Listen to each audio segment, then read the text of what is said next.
High-quality texture and design details will make gift packaging stand out and emphasize its quality. These packaging techniques will surely impress customers. Hi everyone, this is Ada from Yiwu Jialan Package. So this issue is to continue to answer your detailed printing and package process knowledge of the second issue. First of all, we are talking about the hot stamping process. Hot stamping is the use of the principle of heat pressure transfer.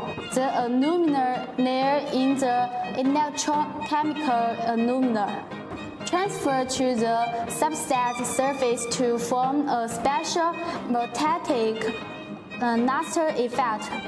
Stamping raw material are gold, silver, red, green, blue, and other various colors. But stamping can only be monochrome color variety. The second is the embossing process.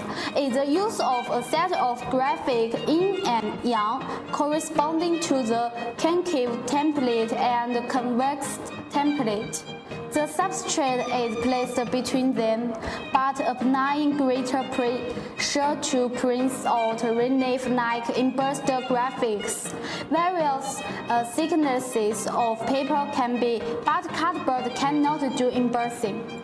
The third printing process is to use the printer to print the logo on the product, such as production date, shelf life, batch number, corporate logo, and so on. You can print a sample character pattern more flexible. The first screen printing is through the extraction of the scraper, so that the ink is transferred to the substrate through the mesh of the graphic part, forming the same graphics as the original, and screen painting many colors and cannot achieve gradient printing. The next issue will answer some packaging materials in packaging. Any shortcomings, please contact us.